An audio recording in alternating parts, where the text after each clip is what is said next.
Muchísimas gracias por estar aquí con nosotros. Yo soy Santiago Satrústegui, que soy presidente de Avante, y muy brevemente quería dar la bienvenida a este ciclo, a la Huerta Grande y a los ponentes de hoy. Estamos encantados de poder hacer esto con la Huerta Grande. El título de hoy es Pensar en español y el título del ciclo es El español como lengua de pensamiento. Que una empresa financiera haga estas cosas es algo que normalmente pues, se tiene que explicar. Los que nos conocéis de hace mucho tiempo sabéis que para nosotros nuestro trabajo consiste en ayudar a las personas a tomar decisiones. Evidentemente, el invertir el dinero es una decisión importante, pero es una decisión importante dentro de un contexto más importante todavía, que son las decisiones que tomamos respecto a nuestra vida y a nuestro proyecto vital. Entonces, nos parece muy importante que las personas que trabajan con nosotros pues, tengan no solamente información de los mercados, información financiera, sino herramientas o ayuda en cuanto a entender cómo funciona el mundo y cómo nos tenemos que enfrentar a la incertidumbre que nos rodea y prácticamente nos paraliza todos los días.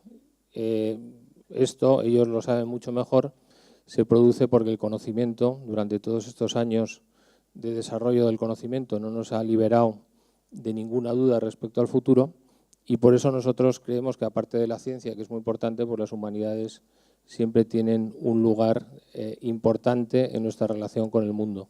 Y por eso este ciclo que vamos a empezar hoy y que vamos a inaugurar, pues nos parece tan importante porque es una forma más de ver cómo somos capaces de enfrentarnos a ese día a día y a ese mundo que es cada vez más complejo incluso de entender. Y lógicamente hacerlo en español pues es la herramienta que tenemos, es de lo que estamos hechos, cómo estamos conformados y además yo creo que si ayudamos entre todos a potenciar algo, a mover algo o favorecer esta gran lengua que compartimos con tantos millones de personas, pues eso es importantísimo. Y nada más, le voy a pasar a Filipín el micrófono. Ella es la gran creadora de todo esto. Decíamos a mediodía que es la madre, que lo importante es ser madre de las cosas y es la madre de este ciclo. Y un aplauso muy fuerte para ella.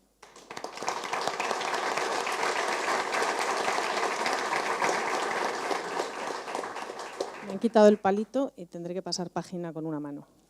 Soy mujer y puedo. Buenas tardes. Soy Filipín González Camino, directora editorial de La Huerta Grande. Hace unos meses entré por esa puerta a este magnífico edificio con una idea y con una sola cosa en el brazo, bajo el brazo. Un catálogo de libros y de autores. No venía a ciegas. Conocía el trabajo que está llevando a cabo Avante para aportar otro valor a la gestión y al asesoramiento de sus clientes que el puramente financiero, como nos acaba de explicar Santiago Satrústegui. Así que no fue difícil explicarles mi idea. Confiaron en el proyecto que les propuse porque sobre todo confiaron, o más bien confían, en lo que hoy nos trae aquí, el conocimiento, el saber y en la necesidad de difundirlo. Y además valoran algo que va camino de parecer caduco, pero que seguiré defendiendo hasta que la evidencia me silencie, en la importancia de los libros como transmisores de ese conocimiento. Dicen que la cultura se lleva mal con las finanzas y les aseguro que es cierto porque a la cultura rara vez le salen los números. Pero a veces es muy conveniente luchar también contra esos categóricos dicen. Y tan cierto como que estamos reunidos aquí esta tarde, es que a veces a la cultura le salen los números gracias a las finanzas. El patrocinio que nos brinda hoy Avante es la prueba de que las colaboraciones entre sectores que parecen tener poco que ver o que nos empeñamos en que tengan poco que ver por culpa de esos categóricos dicen, son posibles y además son buenas y son necesarias. Así que quiero agradecer, y antes que a nadie, y lo hago en nombre del equipo de La Huerta Grande y en el nombre de la librería Los Editores, del equipo de los editores, a Santiago Satrústegui, presidente de Avante, a su directora general, Nadia de la Viuda, a Beatriz Zabala, a Arantxa Garmendia y al resto del equipo. Gracias. Es un placer trabajar con vosotros en todos los sentidos. Para que estos encuentros tuvieran sentido, además, no podíamos conformarnos con debatir con el español de aquí, con el que se habla en España. Había que buscar, y ese es el empeño de la colección de ensayos, había que buscar a esos pensadores que viven y que piensan en español por el mundo entero. Y Abante no ha dudado, lo ha comprendido muy bien y no ha dudado en traer hasta aquí a los autores, ya sea desde Valladolid, como el maestro Joaquín Díaz, el subconsciente. No es mala la comparación, ¿eh? No. De Úbeda, como el profesor José Luis Villacañas, o de México, como el joven escritor Jorge Comensal. Y pasarán por aquí otros, procedentes de León, de Santander, pero también de México, de Colombia o de África, allí donde se hable en español.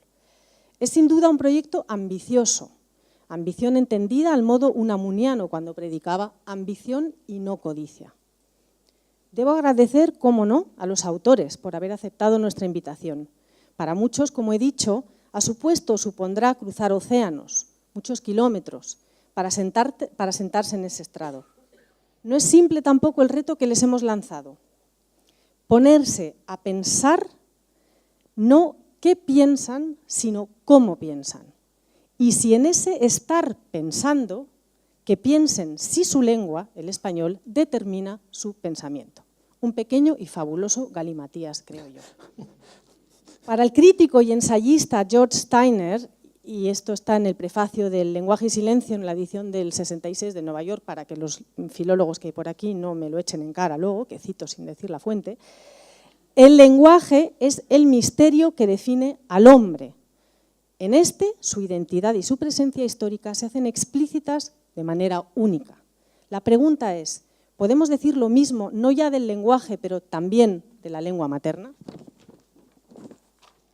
Doy las gracias también a Carlos García Gual, que aceptó sin dudar nuestra invitación para moderar esta primera mesa.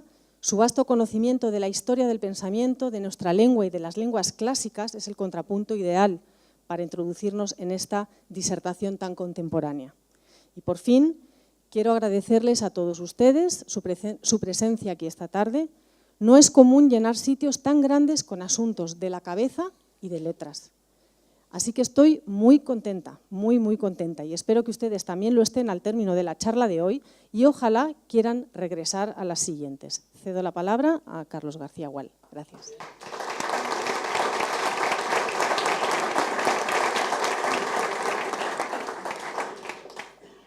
Bueno, muchas gracias a los organizadores de estas charlas, a Santiago Satrústegui y a Filipín por estas palabras y por esta organización de estas jornadas. Se trata de hablar sobre el español como lengua del pensamiento, de la literatura y de la cultura. Yo simplemente diré cuatro palabras para introducir el acto y luego pasaré la palabra a los tres conferenciantes de hoy. Como verán ustedes, tenemos la suerte de que sean personas muy interesantes y muy distintas en sus orientaciones. Por una parte, el profesor Villacañas, que es catedrático de Historia de la Filosofía Antigua y ha escrito muchos libros sobre el pensamiento actual, de la sociedad actual, etcétera, etcétera. Joaquín Díaz, maestro en evocar el folclore español, los poemas de la antigua Castilla, en fin, autor que yo conozco de hace muchos años y del que tengo discos en vinilo muy antiguo. Y luego, por otra parte, Jorge Comensal, que ha venido desde México y que es un autor joven, muy literario, como ustedes verán. Los tres han publicado libros en la colección esta de la Huerta Grande. El profesor Villacañas ha publicado 2 y los otros han publicado 1, cada uno muy distinto del otro. Pero en fin, unas palabras de presentación. Hay que decir que para este tema de pensar en español, se me ocurre evocar un libro de reciente lectura de una helenista francesa, Barbara Cassin, que se titula Éloge de la traducción, elogio de la traducción, y que tiene un libro más importante llamado Diccionario de los Intraducibles. Esta filósofa helenista insiste en la idea de que no se piensa en abstracto, sino que se piensa utilizando siempre una lengua concreta. Es decir, se piensa con palabras de un determinado idioma y se expresa mediante las estructuras sintácticas, etcétera, de ese idioma. Por eso ella hace un ataque muy fuerte contra eso que se llama el Globish, que es ese inglés internacional que sirve para el comercio y la comunicación, pero que no sirve para el pensamiento. El pensamiento utiliza, para referirse al mundo espiritual, palabras que muchas veces son intraducibles, como muestra ella en este gran diccionario, como puede ser, por ejemplo, la palabra inglesa mind o la francesa esprit, o tantas otras palabras españolas como talante, etcétera, etcétera, ¿no? Pensamos en palabras. Estas palabras son las de nuestra lengua materna, generalmente, y esta lengua materna está ligada a una tradición y a una familia lingüística determinada. En todo caso, nosotros hablamos una lengua indoeuropea que viene del latín, un latín estropeado y enriquecido por siglos de tratamiento vulgar, y ese es nuestro mundo. Nuestro mundo intelectual está formado por palabras, es decir, hay diccionarios como ustedes saben, mecánicos de traducción, pero esos sirven solo para los objetos materiales. Para el mundo de la cultura, para el mundo del espíritu, no sirven, porque hay muchas palabras que son propias de una determinada lengua.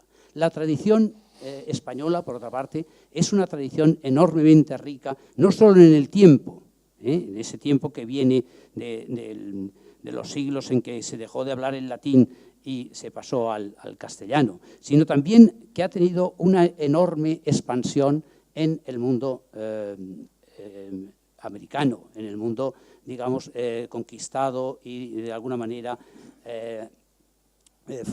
literariamente fundado por la lengua española. De todo esto es de lo que se va a hablar aquí desde diferentes perspectivas. Pero insisto en la importancia que tiene recalcar eso. Pensamos en una determinada lengua, expresamos nuestro pensamiento con unas palabras troqueladas en esa lengua, y está claro que es muy importante conocer otras. Es muy importante la traducción, pero la traducción nunca es perfecta. La traducción nos sirve para ver cómo el campo del espíritu supera también esas limitaciones de cada lengua. En fin, voy a presentar, quizá no haga falta que presente a los tres conferenciantes porque ya tienen ustedes en el programa más o menos trazadas sus líneas fundamentales, y les voy a dar la palabra en el mismo orden que están en el programa, empezando por el profesor Villacañas, al que ahora mismo le cedo la palabra. Como les digo, es filósofo, historiador de la filosofía, excelente conocedor del panorama intelectual actual, y los dos libros que tienen publicados en la Huerta Grande, libros recientes, son de título ya muy atractivo: Freud, lector del Quijote, y Populismo. José Luis, tienes la palabra. Gracias, muy amable. Gracias, por supuesto, a Santiago Satrústegui y a Filipín González Camino por la amable invitación. Y, desde luego, debo decir que la estructura de la colección de la Huerta Grande de ensayo, de la Huerta Grande, es posiblemente un realizativo, una realización más persuasiva del tema en el que estamos esta tarde, de lo que yo pueda argumentar acá. En realidad, conviene decir, esto es muy grande, es imposible. Dicen que el ser humano es el animal que tiene una espalda muy ancha, y no hay manera, ¿no?, de abarcar todo el arco del horizonte. En realidad, esta pregunta, ¿qué significa pensar en español?, es una pregunta específicamente española. Nadie en inglés se pregunta qué significa pensar en inglés, nadie en francés se pregunta qué significa pensar en francés, ¿no? Nosotros, en español, canalizamos una especie de duda que debemos identificar acerca de si tanto el idioma está dotado de versatilidad, de flexibilidad, de capacidad de articulación para pensar, como que nosotros como tradición, como pueblo, como cultura, estamos en condiciones de decir una palabra significativa respecto de las grandes temáticas mundiales, ¿no? Y el índice mismo de esta palabra ya nos indica que hay algo que los españoles tenemos que superar, ¿no? De entrada. Algo que nos permita dejar atrás esta pregunta. Hoy, cuando los biólogos casi están en condiciones de decirnos que los primates superiores pues, pueden articular sentimientos, voluntad, representación y comunicación, sería una verdadera prueba de masoquismo decir que el español no está en condiciones de ser una lengua del pensamiento, ¿no? Y por lo tanto, lo que tenemos que preguntarnos es qué nos hace sentirnos en esa duda, qué nos hace habitar esa duda, ¿por qué? En realidad, yo creo que si fuéramos un poco superficiales, diríamos que esta es una pregunta y una cuestión que prácticamente todos nosotros ha tenido en alguna vez, pero que jamás ninguno de nuestros gobernantes ha hecho explícita nunca. Esto es, todos nos preguntamos qué significa pensar en español, excepto quizá aquellos que tienen como responsabilidad básica liderar un país, ¿no? Establecer un horizonte acerca de lo que debe ser ese país en el conjunto del mundo, ¿no?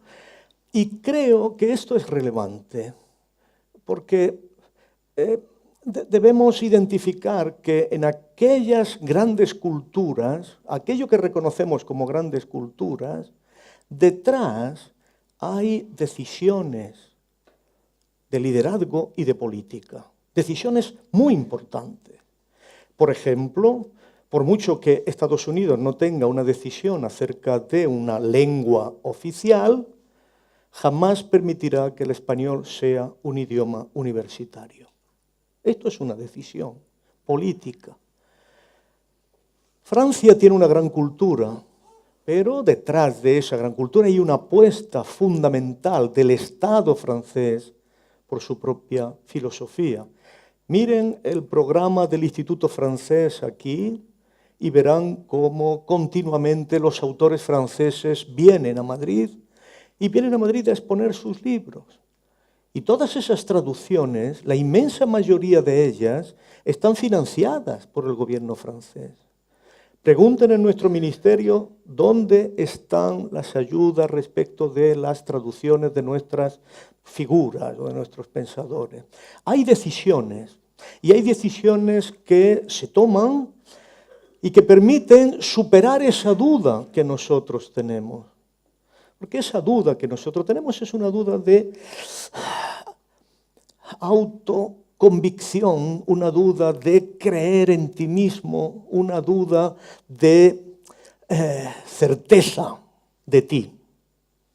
Y eso es muy difícil conquistarlo desde la introspección, es muy difícil conquistarlo desde lo que tú pienses acerca de ti mismo. Esto se conquista desde decisiones que constituyen, que ofrecen, que producen algo que esas grandes culturas tienen. Es una palabra que no sabemos muy bien qué significa, pero como sucede con el diccionario de los intraducibles de Bárbara Cassini, en el que ha colaborado un amigo mío, Jacques Ledra, que fue el que hizo el prologuito al libro Populismo, esta cuestión, ¿no? de la autoconvicción, esta cuestión de la fortaleza, depende de una palabra que es muy difícil de entender y muy difícil de traducir, que se llama aura. El aura es aquello que tiene alguien que le hace portador de prestigio. Yo he visto a mis estudiantes escuchar a Badiou, por ejemplo, o a Rancière. Han entendido el 5%, pero han estado atentos como si les fuera el destino, en la última palabra de Rancière, porque tiene aura. El aura es el prestigio. Y nosotros no sabemos hacer eso. No sabemos hacerlo. Somos un país demasiado extremo, ¿no? Demasiado extremo en la autocrítica y demasiado extremo en la autoafirmación, ¿no? No. Y el aura es algo que está en condiciones de reproducir nuestra figura por encima de nuestra figura, pero con equilibrio. El pensamiento español tiene todas las condiciones para ser una forma específica de ver el mundo y de vernos a nosotros mismos. Tiene todas las condiciones. Tiene departamentos de filosofía inmensos, tiene facultades de filosofía poderosas. El mundo hispánico ahora conoce una unión de universidades iberoamericanas y vincula a la Universidad de Sao Paulo, la Universidad de Buenos Aires, la UNAM de México, la Universidad de Barcelona y la Universidad Complutense de Madrid. Solo con esas 5 universidades se estaría en condiciones de producir obras de calidad que dieran una manera de ver el mundo y de vivir el mundo para 500 millones de personas. Y no lo hacen. No lo hacen porque están mucho más pendientes de las fuentes de otros países que de elaborarse y elevarse a sí mismas a fuentes primarias. Somos demasiado poco activos y demasiado reactivos. Y esto es un problema de confianza en sí mismos, en nosotros mismos.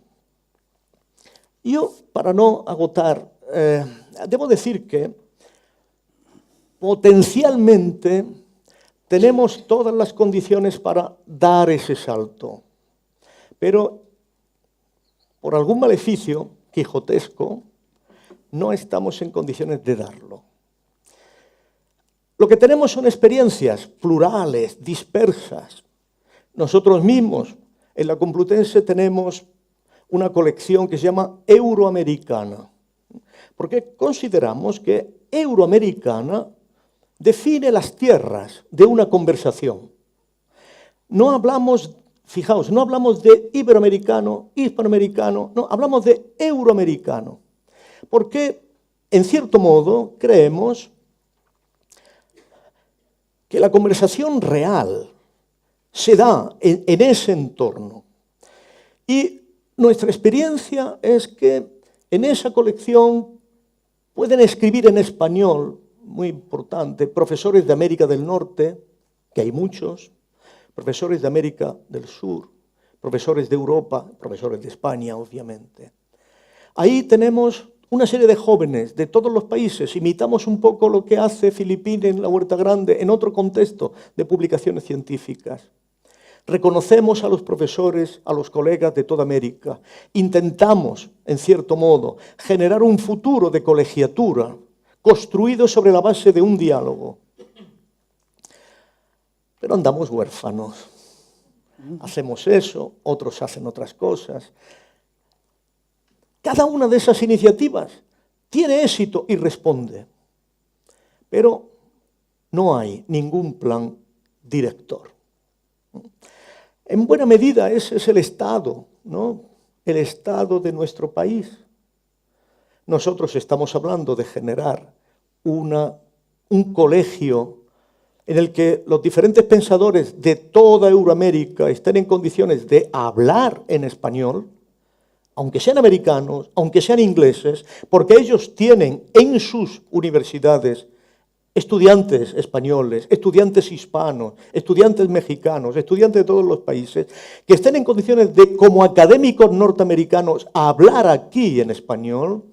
Hacemos exactamente esta cuestión, esta iniciativa, esta producción, pero sin embargo es una intervención que queda siempre en el ámbito de la experiencia particular. nunca se da el salto a un programa. Y mientras nosotros hacemos eso, intentando dar lo mejor de nosotros mismos, ustedes saben que están implicados nuestros líderes políticos. En ver si uno ha hecho un máster, si no lo ha hecho, si su tesis es de una manera o es de la otra. Esta es la tragedia de este país. Que tenemos un Estado Mayor muy difícil. Tenemos un enorme ejército de mandos intermedios, pero nuestro Estado Mayor no funciona. Y este problema es un problema de Estado Mayor, no es un problema de iniciativas, de guerra de guerrillas. Yo les traigo una noticia de guerra de guerrillas, pero no tenemos una política sobre esto. Acabo. La modernidad es una forma de mirar. Es una forma de mirar, no es otra cosa. Una forma de mirar compleja, doble. Es una forma de ver y de ser muy consciente de cómo eres visto. La cultura española es muy buena viendo, ir al Prado. Vemos muy bien, pero no nos vemos a nosotros mismos muy bien. Y es preciso unir las dos ópticas, estar en condiciones de contar en español qué vemos del mundo y estar en condiciones de contar en español cómo nos vemos. Y el prestigio, el aura, depende mucho más de que seamos capaces de contar cómo nos vemos, de contar cómo vemos el mundo. Porque cuando uno se autopresenta, es cuando obtiene realmente ese elemento llamativo que le hace al otro ser interesante. Nosotros nos autopercibimos mal. Como he dicho antes, somos hipercríticos y para compensar esa hipercrítica somos hiperautoafirmativos. Y ese es un problema para nuestra conversación mundial, para ser reconocido en nuestra conversación mundial. Y en ese sentido tenemos que todavía recorrer un largo camino. Posiblemente tengamos que seguir recorriéndolo solos, pero posiblemente nunca estaremos del todo solos. Gracias.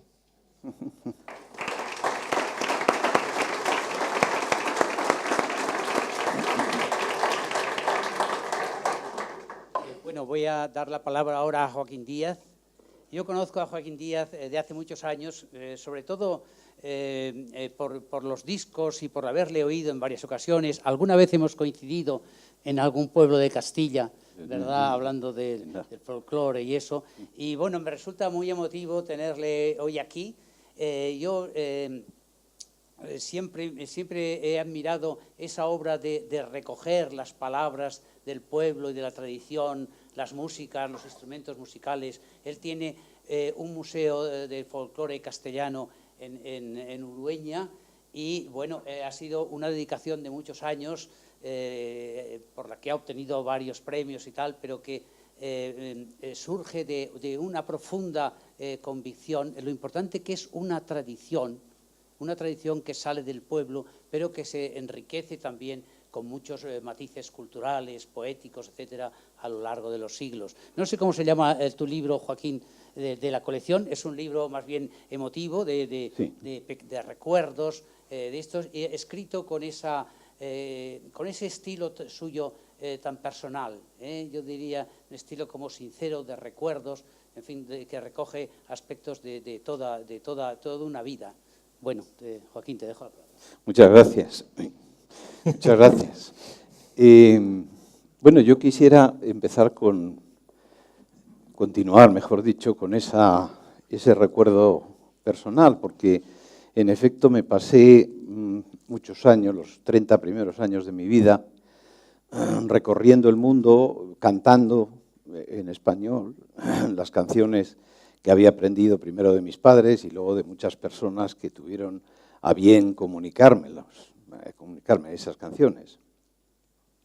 En un momento dado dejé de cantar en público, por una serie de razones que tampoco vienen aquí a cuento, pero dediqué mi atención a recoger todos esos materiales que a mi juicio estaban todavía en la memoria de muchas personas que se habían dedicado además prácticamente toda su vida a primero recogerlas y después conservarlas, memorizarlas y transmitirlas finalmente a otras generaciones, ¿no? Esa época fue muy interesante, desde mi punto de vista, la época más rica de mi vida, porque aprendí a conocer a esas personas, aprendí a conocer su manera de pensar, su manera de recibir esa tradición, sin llamarlo tradición, y comunicarla de una forma natural a sus descendientes. Y los últimos 30 años de mi vida, pues después de conocer un pueblo que has mencionado, Carlos, que se llama Urueña, pues los he dedicado a, digamos, a resumir todo lo que creía haber aprendido en esos años anteriores. Curiosamente, el primer año y medio de vida en el pueblo de Urueña lo pasé sentado en lo que llaman la puerta de la villa, mirando al horizonte, porque fue un año y medio de obras de la casa del siglo XVIII donde iba a vivir y donde iba a poner el museo y ese centro de estudios que yo añoraba tanto y que pensaba que era tan necesario porque no lo había encontrado precisamente en mis años universitarios, donde por más que buscaba, pues no encontraba esos documentos sobre antropología, etnografía, etcétera, que en la universidad no existían ni se daban. Bueno, entonces ese año y medio que me pasé sentado mirando al horizonte, tuve la compañía de unos personajes interesantísimos, gente por encima de los 70 años, que me enseñaron a mirar el paisaje, para empezar. Supe de una manera práctica que cada pedazo de tierra que miraba tenía un nombre. Era lo que se llamaban los pagos. Los pagos. Esos pagos se habían denominado de una forma porque alguien pensaba que tenían unas características y servían como el lenguaje de las campanas para que esas personas se conocieran que uno de ellos podía sembrar en aquel pago que se llamaba de tal manera, si era un pastor podía pasar por allí o cerca por una senda que también tenía un nombre, todos los terrenos, todas las sendas, todos los arroyos, todo tiene un nombre, todo tiene un nombre. Entonces aprendí ese lenguaje que era un lenguaje local, pero al mismo tiempo era universal, porque me servía para estudiar un poco lo que yo he llamado la mentalidad de la gente. No el pensamiento, sino la mentalidad. La mentalidad era todo aquello que esas personas habían recibido de sus padres y de sus abuelos, por influencia directa y porque todos los días estaban hablando con ellos, pero además era cómo habían adaptado cada uno de ellos eso que recibían a su propia vida.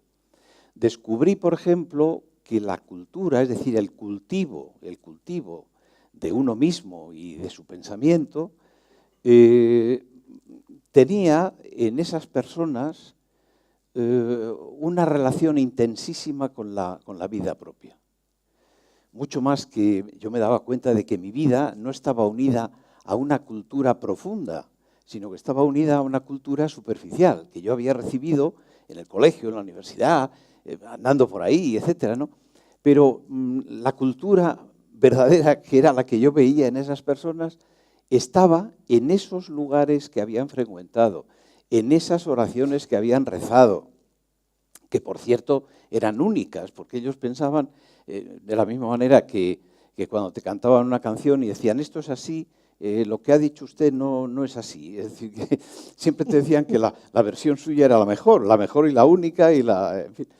Entonces, todas esas cosas tan personales, sin embargo, a mí me daba la impresión de que eran universales, de que me permitían descubrir al individuo en toda su dimensión, ¿no?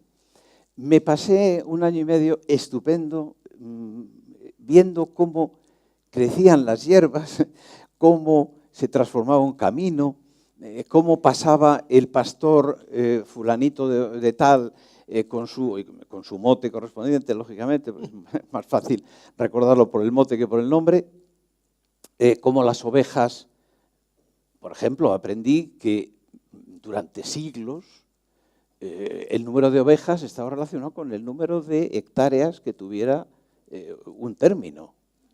No podía haber más ovejas que las hectáreas del término. Si el término tenía 3.500 hectáreas, por ejemplo, pues tenían que ser como mucho 3.500 ovejas, ¿no? Cosas curiosas de esas que a mí, desde luego, me dieron la vida, me dieron otra forma de pensar y de contemplar cómo se formaban, por ejemplo, los repertorios de las personas. Cuando yo iba en los años anteriores a los pueblos a preguntar dónde estaba la persona, la cantora, por ejemplo, de la iglesia, ¿no?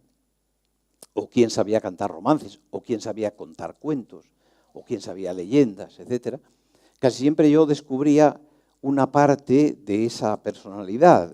Yo me entrevistaba con esa persona 5 o 6 horas y al final de esas 5 o 6 horas pues veía efectivamente cómo pensaba, pero también qué era lo que a él le había interesado, que precisamente era la clave para descubrir su propio repertorio. ¿Por qué a una persona le interesaba el romance del conde Olinos y no otro romance, de otro conde o de otro marqués o de otra?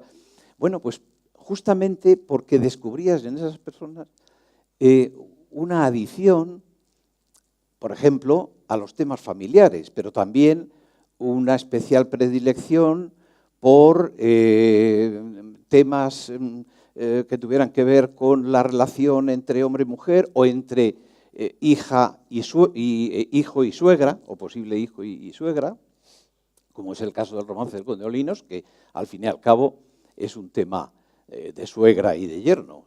La suegra le manda matar. No consumado, pero... Sí, sí. Y es un tema precioso que siempre interesa porque los jóvenes que mueren se transforman. Se transforman. Hay una transformación, primero en animales, después en minerales, después terminan siendo una ermita donde va a rezar la madre de ella, a pedir perdón por lo que tal y no le quieren dar el perdón. En fin, a mí me llamaba la atención sobre todo porque estudiando la obra de Menéndez Pidal, siempre recuerdo que este romance lo titulaba él Amor más poderoso que la muerte, que es efectivamente así, el amor que se sobrepone a todo, incluyendo a la muerte, ¿no? Y por cierto, el otro día que estuvo por allí dibujando el director de la Academia de San Fernando, Fernando Terán, que es muy buen dibujante, ha estado haciendo unos dibujos preciosos en Urueña, me decía, fíjate, cuando tú cantabas esos discos de vinilo que tienes, guárdalos porque el vinilo vuelve otra vez. Sí, sí.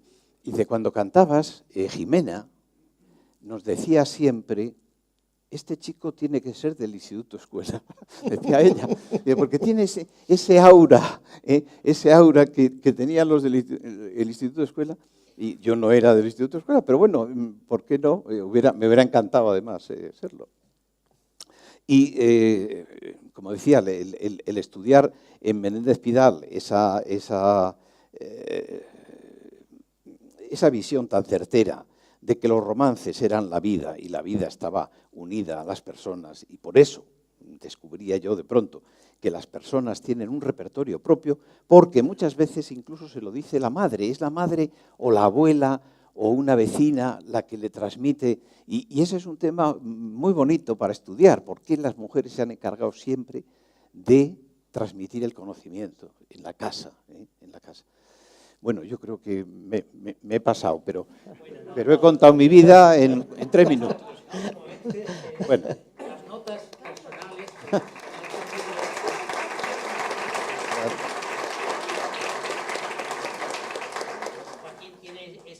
el micrófono, el micrófono.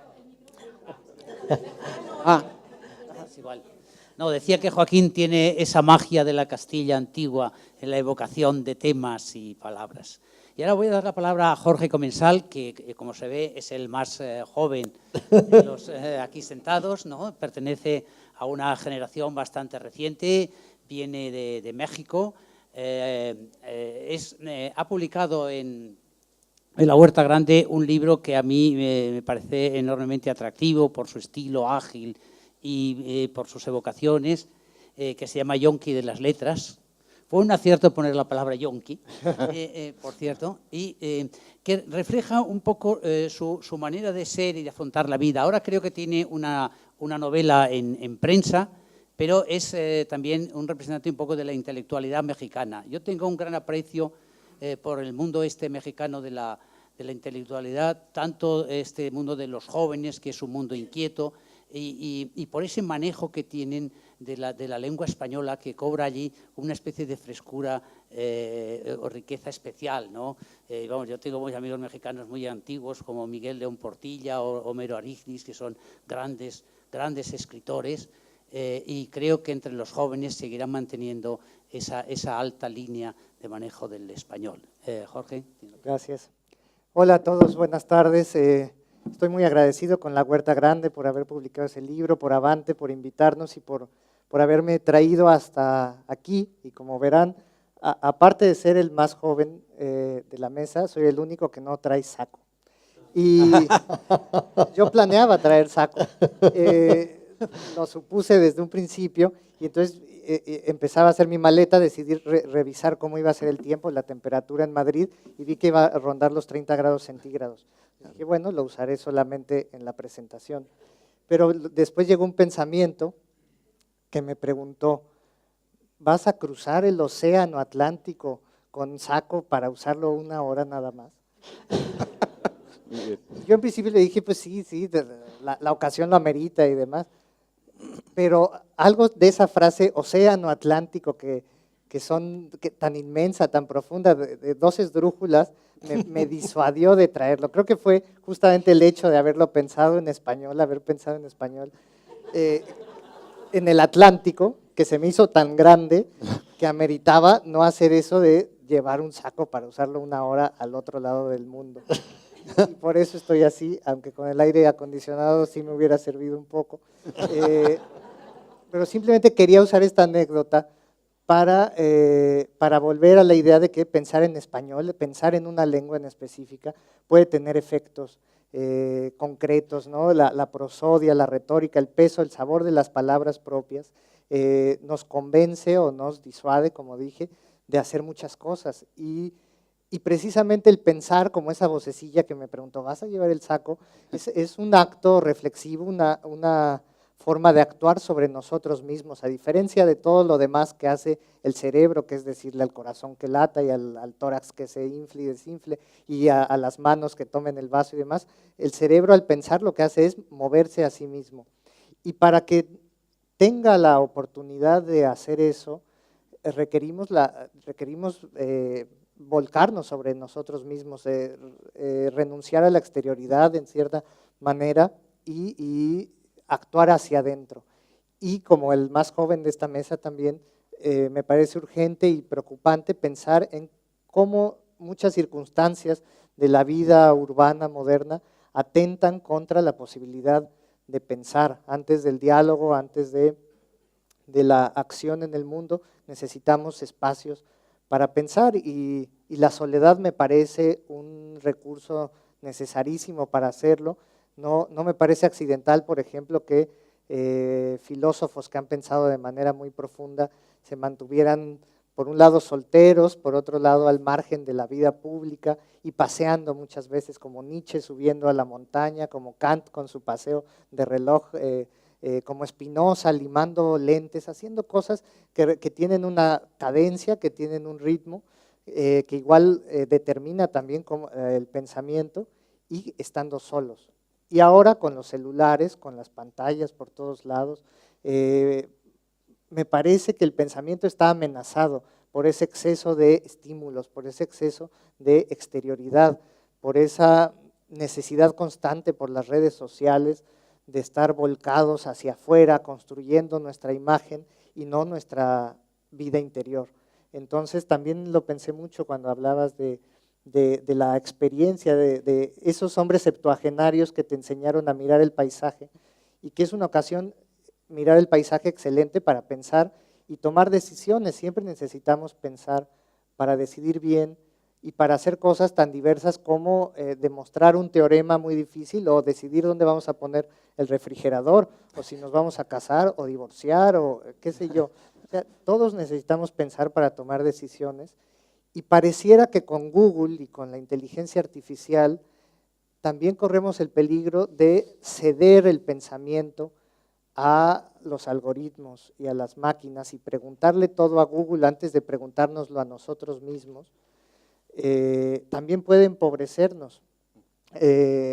Últimamente he estado obsesionado con este tema de la mal llamada, para mí, inteligencia artificial, porque quisiera defender que hay algo específicamente humano en la inteligencia, pero lo que es cierto es que los robots ya saben hacer casi de todo, incluido escribir artículos. Ya hay programas que pescan información, datos y la mezclan y sacan artículos de divulgación o de información. O sea, incluso los escritores corremos aparentemente el riesgo de perder nuestro trabajo.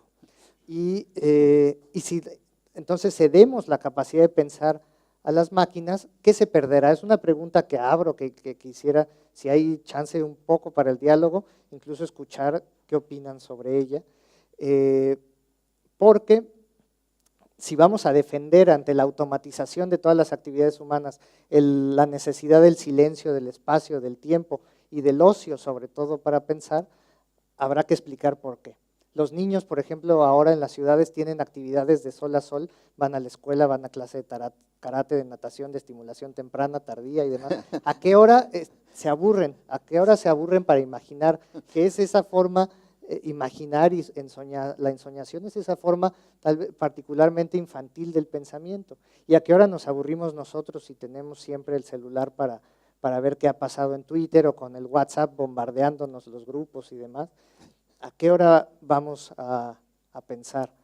Eso me preocupa y me preocupa que dejemos de hacerlo en español porque es una lengua que para mí resulta muy pausada. Es una lengua que para mí no lleva prisa. De entre las que he estudiado, ninguna la hablo bien, pero he estudiado varias.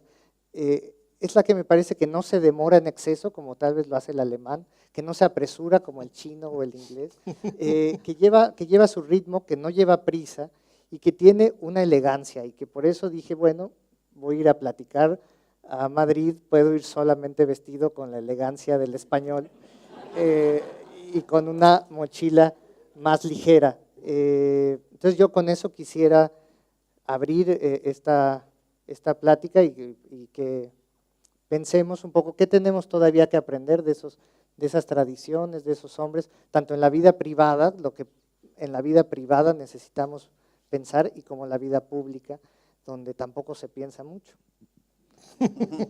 Bueno.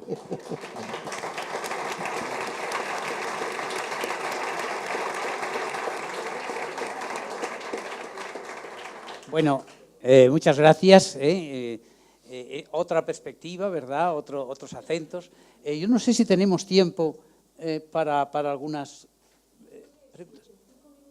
En 2 minutos cada uno puede, ¿no? Responder a estas preguntas sería una bonita manera de... Bueno. Bueno, aunque sean 5 cada uno, vamos a darles.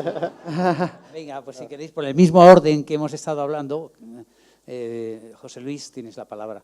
Sí, yo soy Géminis y miro las cosas como Géminis. Entonces, la mitad de la semana estoy buscando lo que sucede en Internet y la otra mitad me retiro a un lugar completamente solitario y entonces hago como San Agustín, ¿no? Entro en mí mismo y intento conocerme, ¿no? Digo esto no porque Géminis es una tortura, ser Géminis es una tortura, no solo para uno, ¿no? Sino también para para su compañero o compañera, ¿no? Es una vida muy complicada. Pero el ser humano es un animal de compensaciones, ¿no? No hay nada unilateral en el ser humano, ¿no? Y necesita de todo, necesita de extroversión, necesita de introversión, necesita de aburrimiento, y necesita justo salir del aburrimiento, ¿no? Kant decía que la mejor manera de educar a un niño es dejarlo solo en una habitación o solo en la escuela y decirle, en las próximas media hora o una hora no puedes hacer nada. Solo fantasear, ¿no? Eso es así, ¿no? Ahora, justamente por eso, porque el ser humano es un animal de compensaciones, ¿no? Siempre se puede malograr, ¿no? Se puede desequilibrar y, por lo tanto, siempre puede estar en peligro, ¿no? En este caso, no podemos dejar de ser realidades externas, objetivas, naturales, materiales, y dejar de tratarnos como seres que somos objetivos, que pueden ser administrados, ¿no? Pero al mismo tiempo somos interioridades reflexivas y no podemos dejar de elaborarnos desde dentro a nosotros mismos. Lo que se juega en ese equilibrio, ciertamente, es si vamos hacia un mundo de cosas, un mundo donde los seres humanos sean cosas, o si vamos a un mundo donde los seres humanos sean libres. Esta es la única diferencia real, ¿no? Y yo, en este sentido, soy optimista en la medida en que el ser humano no puede ser totalmente administrado, no podría sobrevivir. En este sentido, este repertorio que tú dices, ¿no? Es lo que nos constituye, ciertamente, es lo que Freud llamaba la novela familiar del neurótico. Freud hizo estudios muy interesantes sobre el folclore, los cuentos, por ejemplo, y efectivamente vio cómo los cuentos, el folclore, las palabras en los cuentos y en el folclore determinan por toda la vida los afectos, las formas de pensar y la forma de reflexionar de los seres humanos. Y desde este punto de vista, es evidente que tenemos que reequilibrar muchas cosas, ¿no? Pero tenemos que estar seguros de algo. Como dice Asterix, que el cielo se caiga con nuestra cabeza es algo que no pasará mañana. Que nos convirtamos solo en cosas administradas tampoco acontecerá mañana, ¿no? Gracias.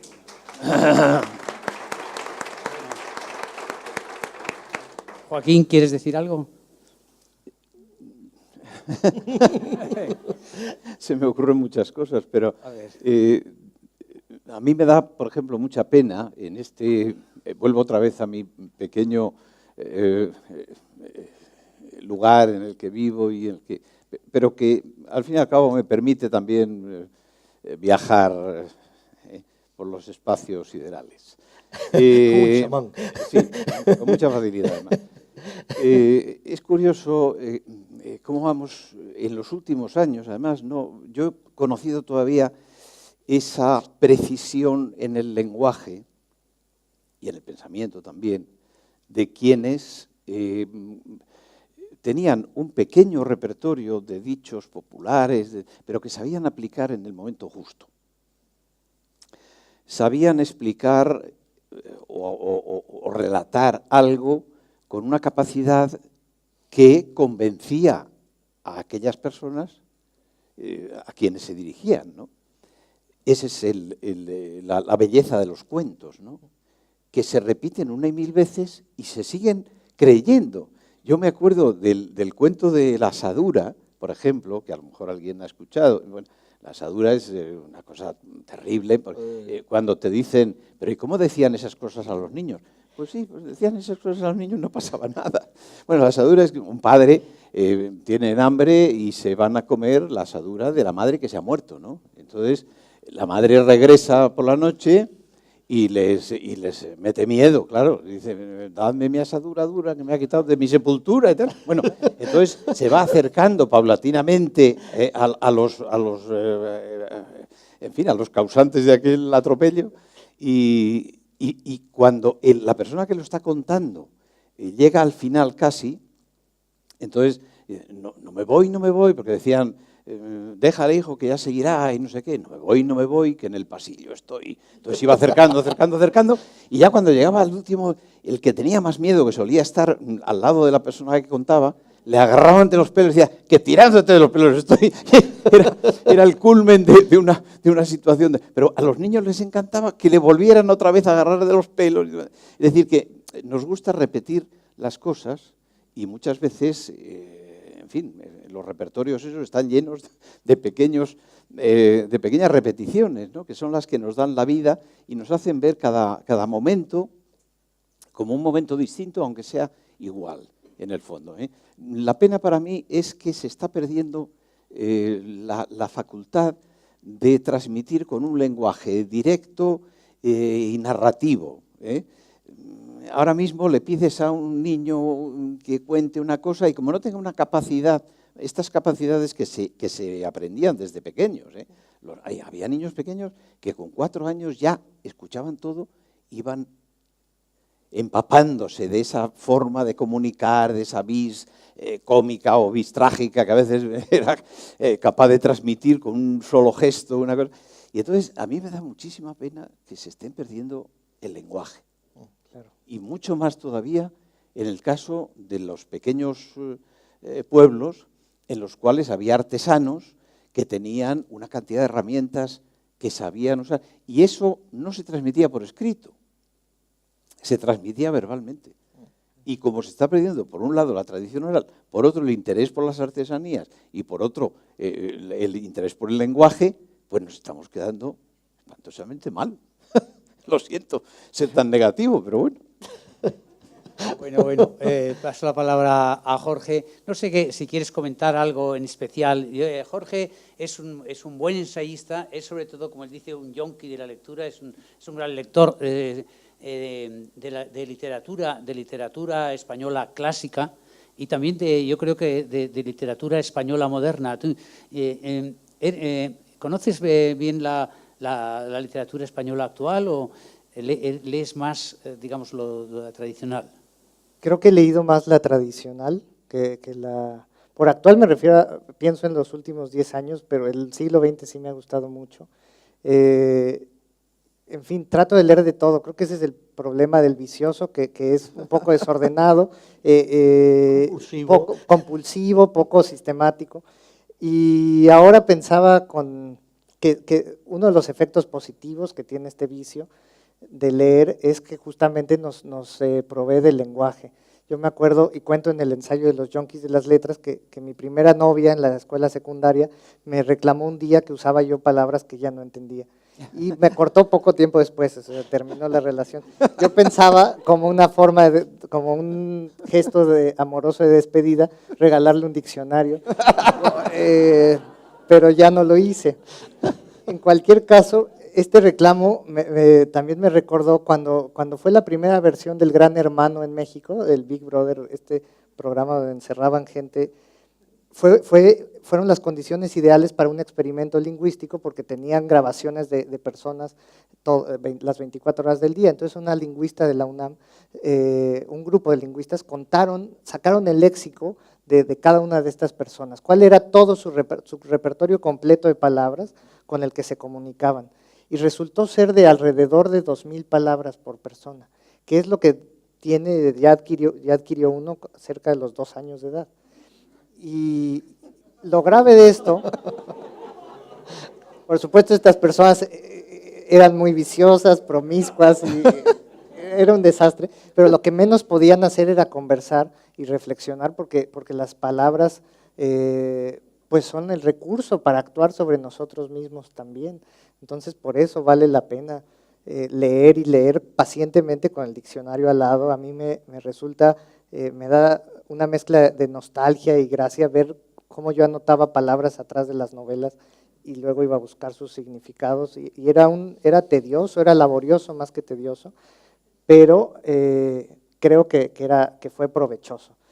Y por último, yo no pierdo ocasión de promover a Sor Juana Inés de la Cruz. Cualquier pretexto lo tomo para hablar de esa poeta mexicana, monja del siglo XVII, que realmente fue un genio de las letras y del pensamiento y que fue oprimida y combatida. En parte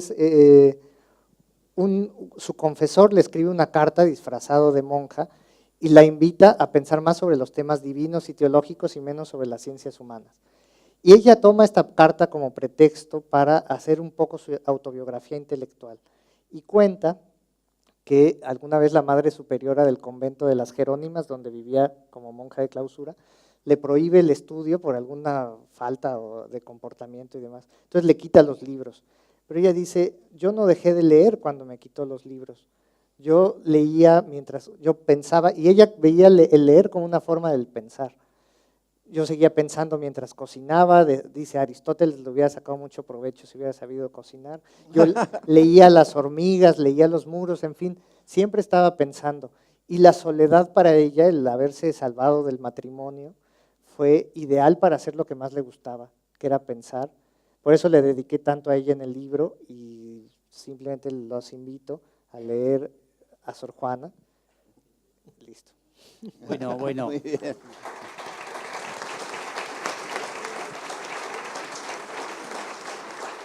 Bueno, pues muchas gracias a los tres. Yo creo que esta diversidad de perspectivas nos ha abierto un montón de sugerencias y creo que vale la pena seguir reflexionando un poco sobre algunas de las cosas que aquí se han dicho.